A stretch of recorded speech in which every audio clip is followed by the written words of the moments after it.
Hello, c'est Adeline et Régis. Et vous écoutez Anglais pour voyager, le podcast qui va vous donner toutes les bases d'anglais pour pouvoir découvrir le monde.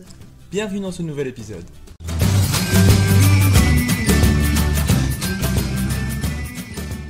Bonjour et bienvenue dans ce nouvel épisode. Aujourd'hui, on va parler de l'alphabet en anglais. Alors, pourquoi c'est important de le connaître ? Eh bien, lorsque tu vas faire une réservation, que ce soit dans un hôtel, un restaurant ou une location de voiture, eh bien, tu vas être amené à épeler ton nom de famille ou ton prénom. Mais tu as de la chance parce que l'alphabet n'est pas aussi difficile que tu le crois, parce que tu connais déjà beaucoup de lettres inconsciemment grâce à des abréviations que tu utilises ou que tu entends déjà dans la vie quotidienne. On va te donner quelques exemples. Déjà, il y a OK, VIP, DJ, SMS, FBI et plein d'autres. Maintenant, prends quelques secondes pour essayer d'en trouver d'autres. On va maintenant passer l'alphabet en revue, donc écoute et répète chaque lettre avec nous. A, B, C, D, E, F, G, H, I, J,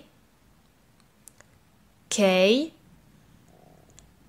L, M, N, O, P, Q, R, S, T, U, V, W, X, Y, Z. Maintenant que tu as entendu l'alphabet une première fois, on va donner quelques moyens mémotechniques pour retenir les lettres qui diffèrent du français. Tu connais déjà les 3 premières lettres de l'alphabet grâce à la chanson A, B, C, 1, 2, 3 des Jackson 5. Sinon, tu entends aussi la lettre A et B dans NBA pour les fans de basket. Vous retrouvez les lettres B et C dans la chaîne de télévision anglaise BBC. Et pour la lettre D, vous connaissez le mot DJ. Pour la lettre E, vous connaissez probablement le film E.T. La lettre G se prononce G et vous devrez le retenir par cœur. La lettre G se prononce G, mais ça par contre vous devez le retenir par cœur. Sauf si vous connaissez le dessin animé G.I. Joe, mais c'est pas très connu par chez nous. La lettre H se prononce H. La lettre H se prononce H, comme la chaîne de télévision HBO, pour ceux qui connaissent. Pour la lettre I, c'est facile. On l'entend dans VIP, FBI, et simplement aussi lorsque l'on dit le jeu en anglais, on dit I. Le J, on l'a déjà entendu dans le mot DJ, donc cela se prononce J. Pour la lettre K, c'est hyper simple, car on l'entend tout le temps dans le mot OK. La lettre P se retrouve à nouveau dans VIP. La lettre Q se prononce Q. Alors si vous traînez longtemps sur YouTube, vous avez les vidéos Q&A, qu'on appelle en français aussi les FAQ, les foires aux questions, Question and Answers. Du coup, Q&A. La lettre R, il va falloir la retenir, elle se prononce R. Vous retrouvez la lettre T dans MTV. La lettre U se prononce U. La lettre V, on l'a déjà vu dans VIP ou dans MTV. Le W se dit W. Pour dire le X, il va falloir penser à votre ex, car ça se prononce pareil, ex. Et dites-vous que vous avez fait une croix dessus, ça vous rappellera que ça s'écrit comme un X. Pour la lettre Y, eh bien, on remercie le groupe des Village People avec leur titre YMCA. Est-ce que tu veux chanter, Régis ?